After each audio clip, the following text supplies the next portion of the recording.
El raquis es la columna vertebral.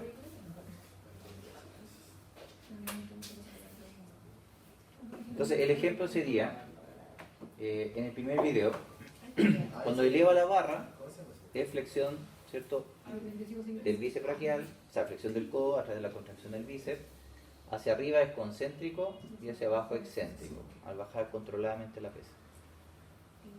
Antes de ver el 2, el 3 primero es isométrico, ¿cierto?, de abdomen, el minuto más largo de su vida, ¿cierto? Entonces es un tipo de ejercicio donde la distancia de inserción del músculo no se modifica.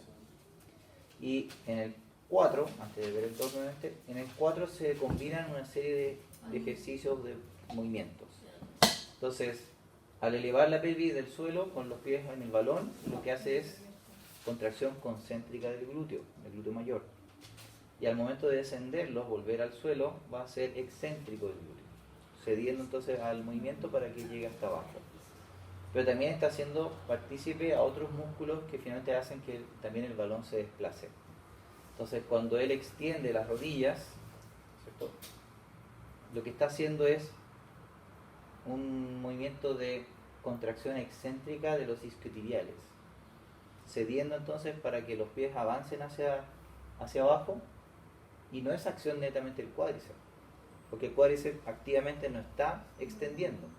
Si llegara a extender activamente el cuádriceps, fácilmente la pelota se le arranca de los pies. Entonces tiene que mantener una flexión controlada de aquellos que se flectan la rodilla para que comprima el balón, pero también ceda y extienda lentamente la rodilla. Eso es excéntrico entonces de isquiotibiales. Entonces es un ejercicio bien completo, porque además los coaptadores o estabilizadores son muchos de los que están participando, para que la pelvis se mantenga en una sola línea con respecto al balón, para que también tenga entonces una posición de pies que siempre se mantenga sobre el balón. Entonces tiene que trabajar mucho los estabilizadores a distal, bajo rodilla, para que haga inversión, eversión del pie, y así mantenga los pies bien fijados sobre el balón. ¿Y ese sería cerrada? Cadena cerrada o abierta, ¿qué dicen? Abierta, porque el último eslabón se mueve independiente si están uno u otro arriba del balón o los dos en el balón, siempre se mueven los dos. Entonces abierto. El eslabón, el último, se mueve. Ya. Cadena abierta. Y en el video 2 lo que está haciendo es el uso de una máquina que justamente se llama isocinético.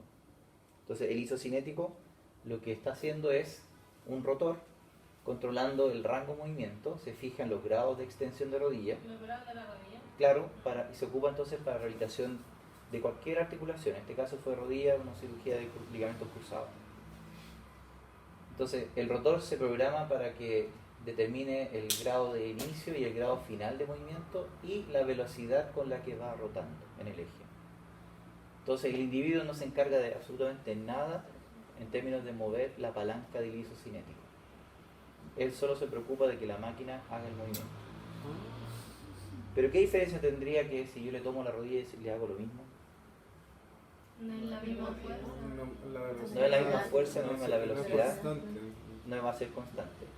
Y además, esta máquina permite que, sobre todo en rehabilitación y en entrenamiento, el individuo pueda él mismo generar su contracción muscular voluntaria sin peligro de que se vaya a lesionar, porque los rangos están protegidos, y de esa forma administre su máxima intensidad de contracción desde el inicio hasta el final del rango de movimiento, a una velocidad constante que le está proveyendo el isocinético. Entonces el objetivo es, si yo tengo un paquete de fideo que representa una cantidad de fibras musculares, para usar todas las fibras necesito entonces una máxima contracción, ¿cierto? Así se va a comportar el músculo. Entonces, si yo necesito un movimiento que sea ligero o que tenga que vencer una fuerza menor, seguramente no voy a ocupar todo el paquete de fibras, no voy a ocupar todas las fibras musculares, voy a ocupar un porcentaje, 30, 40, voy gradualmente aumentando si es que necesito cada vez más venciendo una fuerza externa. El isocinético te permite que ocupes el 100% de tus fibras en todo el rango de movimiento, siempre y cuando hay un input suficiente para que estimule al individuo a contraer. O sea, el isocinético que está ahí necesita que, si es para entrenamiento, necesita que haya un coach o un entrenador o un kinesiólogo que le esté estimulando la contracción. Entonces está ahí todo el rato, ¡vamos, contrae mierda, vamos! Así. Entonces le está gritando al lado, ¿para qué? Para que contraiga al máximo el músculo. ¿Cierto? Qué agresividad. Entonces está todo el rato, por ejemplo, está ahí, y el tipo lo único que se encarga es contraer el cuádriceps. Y la máquina lo está obligando a hacer, acompañarlo en el concéntrico, pero también vencerlo en el excéntrico. Porque la máquina sí o sí le va a ganar, siempre. Entonces, siempre porque se puede graduar a la máxima fuerza y más. Entonces, se le puede medir la fuerza máxima y después se le agrega gradualmente porcentajes para ir dándole más carga al ejercicio. O sea, profe, el paciente tiene que, de cierta forma, oponerse al movimiento de la máquina. Finalmente, la máquina vence a la acción muscular. Ya. No es solo que él se deje llevar y que la máquina le No, mueva todo. Ya. Entonces, la máquina siempre va a ser constante, así. Ya. Y puedo estar contrayendo al máximo el músculo, pero la palanca me va a ganar igual. Claro. Entonces, el énfasis es que en la fase, sobre todo excéntrica, el tipo va a tener una palanca que le va a dar un movimiento en sentido opuesto a la acción del músculo y le permite reclutar la máxima cantidad de fibras. Entonces es una buena forma para sobre todo los deportes de potencia, de velocidad, que requieren el máximo uso en un breve tiempo de una gran cantidad de fibras musculares. Entonces para fútbol, para 100 metros plano, o en realidad todo lo que sea de potencia, salto, alto, largo, jabalina, lo que sea, todo lo que implique una gran contracción en un pequeño tiempo, necesita. El 2, Déjela ahí descansar. aplica, por ejemplo, se puede definir movimiento concéntrico, Sí, pues. aunque no haga fuerza. Tiene que estar involucrada la contracción La muscular. contracción. ¿Y ahí cuál sería la concéntrica? Cuando eleva la rodilla, eso es concéntrico de cuádriceps. Y cuando baja la palanca, la pierna, eso es excéntrico. Porque excéntrico es sosteniendo la contracción. Si él mantiene la contracción muscular, la máquina le va a acompañar en concéntrico y después le va a vencer en excéntrico. Entonces es sumamente apropiado para entrenamiento o rehabilitación. Ya donde dolor, limitación de movimiento o lo que se llama aprensión, o sea como el miedo, el temor a mover la rodilla, son factores que en la terapia te pueden dilatar el tratamiento. Entonces yo le aseguro, y él lo observa, que la máquina le protege para que no exceda o para que no le falte Claro. algún grado de Le movimiento. da esa confianza. Claro, le da esa confianza. Bien, entonces las funciones musculares ya se lo había comentado. Y en resumen, cada una de estas funciones, sobre todo lo que son los roles agonistas y antagonistas, son roles que se pueden hacer en forma alterna. Claro. Entonces, si yo camino, corro, salto o estoy haciendo un movimiento repetitivo, el rol que está desempeñando agonista y antagonista se cambia de músculo. En el mismo movimiento del el trabajo que hacía con la máquina, ¿Sí? pasa eso. Pasa eso, Ujú. claro. Entonces, en el caso del isocinético anterior, el tipo puede estar solo concentrándose en el cuádriceps para que le trabaje concéntrico y excéntrico. Incluso él puede voluntariamente alternar agonista y antagonista. Entonces, él puede vencer, o sea, puede ir en contra de la palanca, ¿cierto? Para tratar de aumentar la velocidad, pero la palanca se lo va a frenar. Entonces, eso es concéntrico como músculo agonista el cuádriceps. Ujú. Y en un momento se le puede solicitar que cuando la palanca le toca ir en el sentido opuesto, que contraiga ahora los isquiotibiales. Y ahí pasan a ser agonistas estos de atrás y antagonistas este de adelante. Isquiotibiales. Entonces, en algunos videos, sobre todo de entrenamiento, los amarran.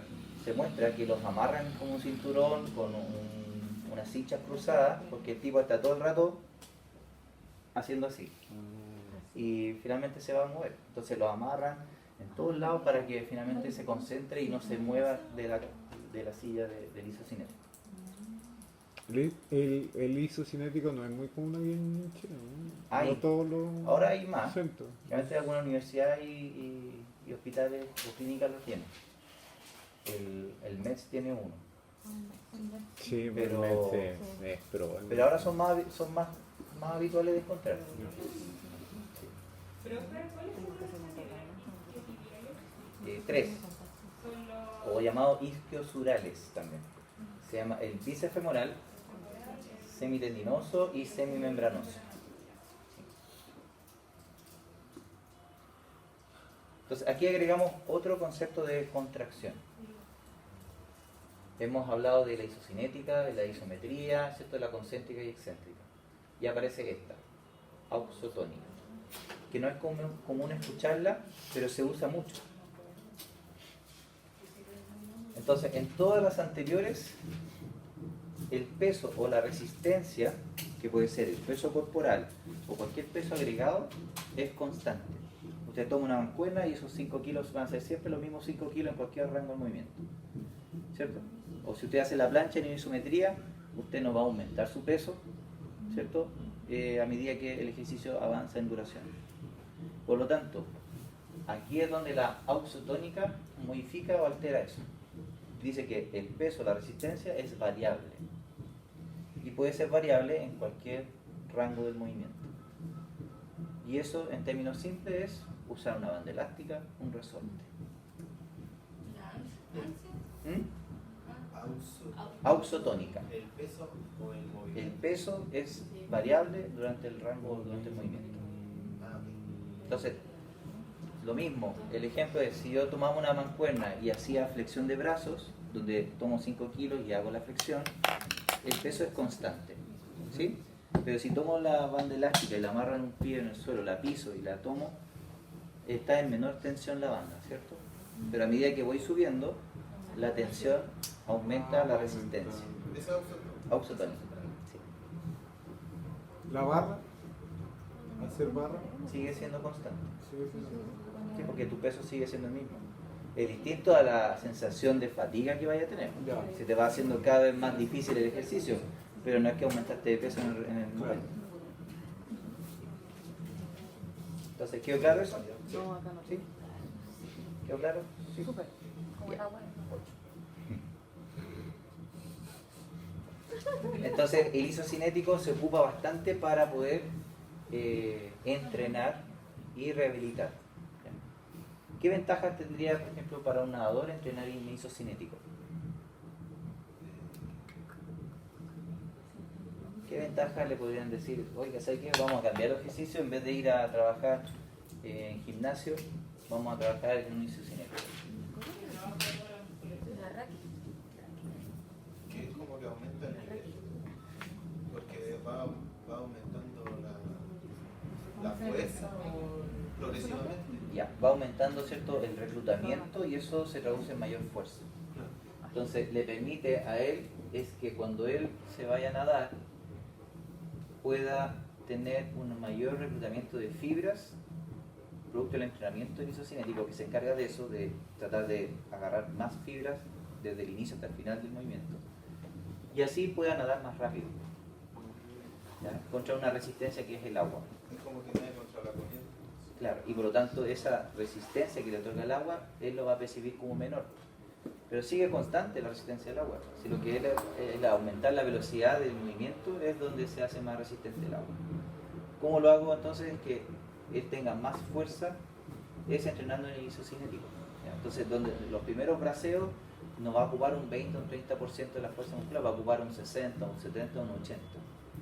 ¿Ya? Porque producto de que yo lo entrené en isocinético, el inicio y el final de un rango de movimiento fueron entrenados con su máxima capacidad de contracción. Y no significa que él vaya a desarrollar, por ejemplo, más musculatura. De hecho, el isocinético tiene esa ventaja, que no necesariamente genera hipertrofia, pero sí funcionalmente lo que genera es mejor reclutamiento. Entonces puedo tener una gran cantidad de musculatura, pero resulta que ocupo solo el 40 o el 50% en todos los movimientos de ejercicio. Por lo tanto, no tengo una gran fuerza. ¿Ya? Versus alguien que puede ser de menor musculatura que ocupa el 80 o el 90% de sus fibras. ¿Eso es por la cantidad de energía que ocupan? Por la cantidad de reclutamiento, o sea, la cantidad de fibras que puede participar Ya. en la contracción. O sea, eso va a generar mayor potencia. Exacto, y le puede generar más potencia. Entonces, hay ejercicios que se pueden trabajar habitualmente en gimnasio, sobre todo los que son en fase excéntrica, para mejorar el reclutamiento.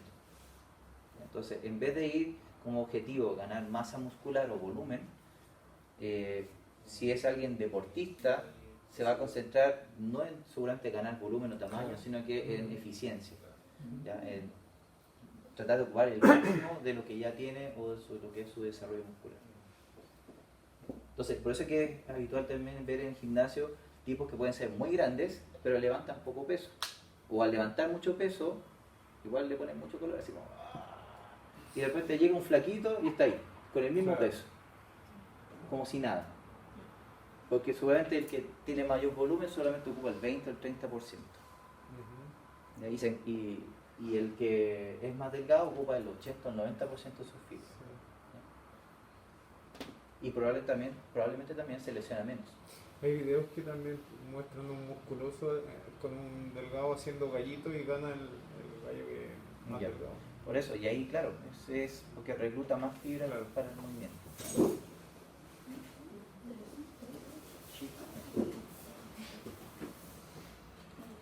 Entonces aquí está la cadena cinética. Una serie de eslabones conectados donde el último es libre Libre. y acá el último está anclado en una superficie. Cadena abierta y cerrada. Ahí el ejemplo que dábamos con el press banca. Entonces, independiente que las manos estén coordinadas por mantener la barra horizontal, sigue siendo el último eslabón que se mueve libre. En cambio acá la mano no se va a mover. El ejercicio es el objetivo del ejercicio es el mismo. Región pectoral, lo mismo. Cuando se refiere a eslabón, tendríamos que estar mirando los componentes que hacen el ejercicio y los que Sí, claro.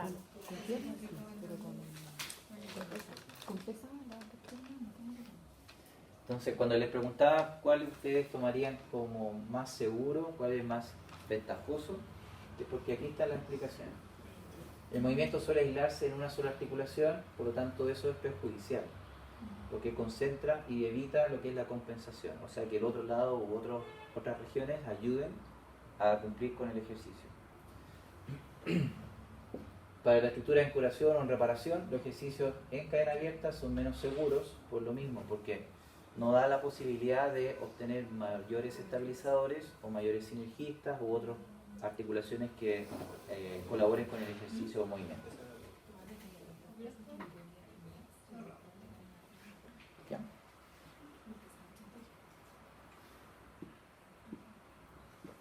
Y la cadena cerrada, bueno, con esta partiría porque este punto lo dice, mejora la estabilidad, el equilibrio, la coordinación y la agilidad finalmente.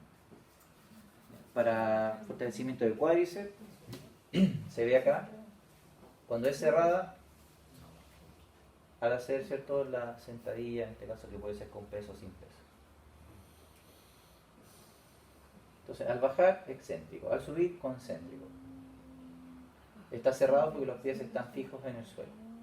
Y el extremo distal de la cadena de movimiento, ¿cierto? Del cuádriceps que se inserta en la tibia va a estar fija a través del pie en el suelo. En cambio, cuando es abierta, el pie se mueve libre en el aire. Sigue siendo la extensión y la flexión de rodilla, pero el segmento como eslabón distal está libre en el espacio.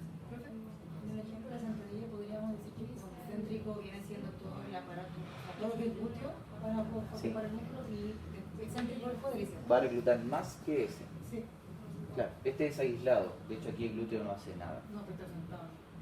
cambio aquí sí. Y otros tanto, el control de tronco, lo que es la región abdominal, los músculos de pierna y pie, que sí están trabajando, acá no. Ahí es más localizado. Más localizado, por eso que cadena abierta es más focalizado hacia una articulación, son menos seguras. Y en el momento de realizar la elevación, al momento de subir, Sí, vendría siendo excéntrico toda la parte trasera, así la parte posterior, glúteo, etcétera. no todo, no, glúteo no, porque cuando sube el glúteo se contrae, Ya, cuando va por cuando baja es excéntrico, Ah, ya. porque trata de ir controlando el descenso en flexión de cadera. Ah, ya. Sí, de hecho, los ejercicios excéntricos son mejores que los concéntricos. Cuando se pretende tonificar, cuando se pretende aumentar masa, las fases excéntricas son más relevantes.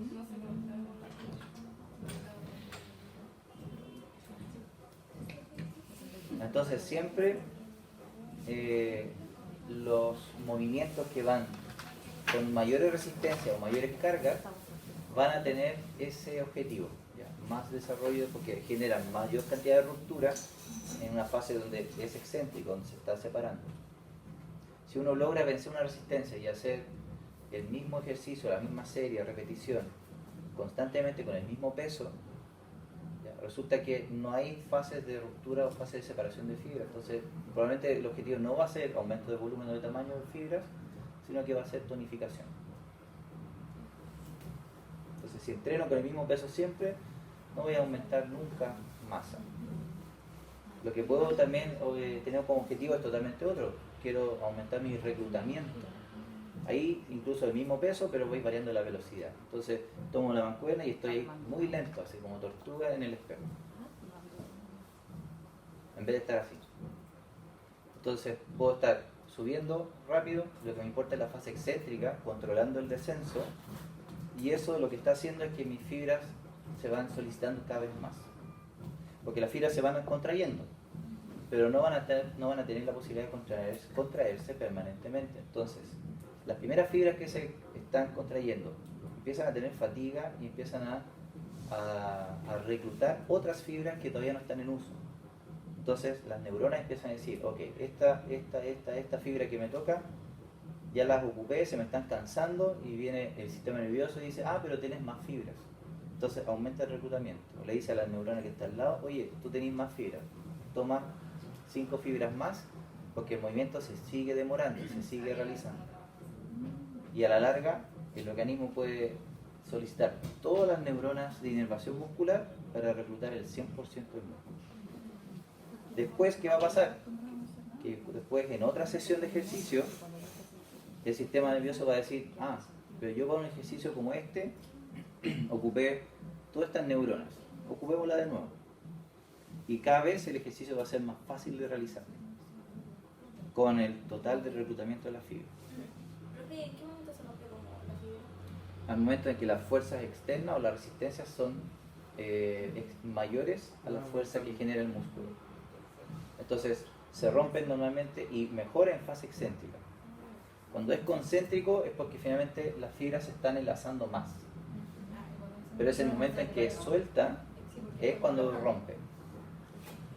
Y si se hace más lento, mejor todavía. Aseguro que esta ruptura o este aumento de cantidad de fibras no sea una lesión, no sea un desgarro. Entonces, mientras las fases excéntricas sean lentas, se asegura que obviamente exista esta ruptura controlada, pero que no necesariamente involucra el rompimiento de gran cantidad de fibras. De hecho, para aumentar masa es justamente un rompimiento de fibras que es controlado. O sea, por ejemplo, si uno trabajar hasta el fallo, ¿no es riesgo de lesión? No, pero no siempre vas a poder entrenar hasta el fallo, porque los tejidos necesitan un periodo de reparación. Entonces, si tú entrenaste el fallo el día lunes, ya un grupo muscular, ese grupo muscular no vaya a poder entrenarlo 24 o 72 horas de nuevo al fallo, porque ya está fibras rotas que están en reparación y necesitan aumentar o crear nuevas fibras. ¿Ya? Lo que puede suceder es que si está en ese proceso de reparación, cicatrice. Entonces el tejido rápidamente dice, ¿sabes qué? No voy a alcanzar crear o aumentar fibras, voy a cicatrizar. Y lo que hace es generar adherencias o simplemente cicatrización interna de los músculos, que son de los microdesgarros y los desgarros musculares. ¿Bien? Pero una vez me pasó que el músculo de aquí se me partió como en dos. El bíceps braquial, Sí. sí. ¿Eso por qué fue?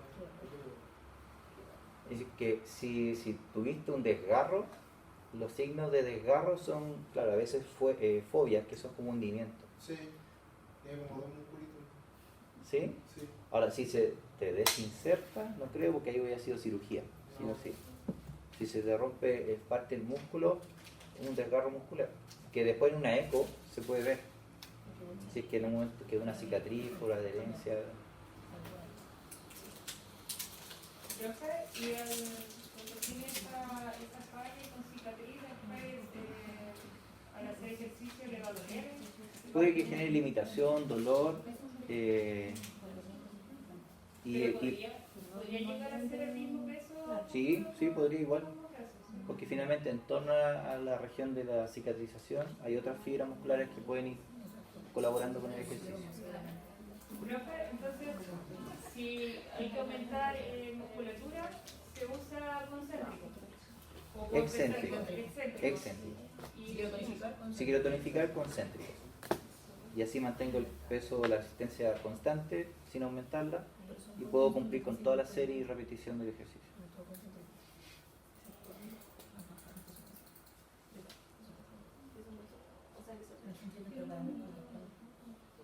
Bien, entonces ahora hablamos del concepto de palanca.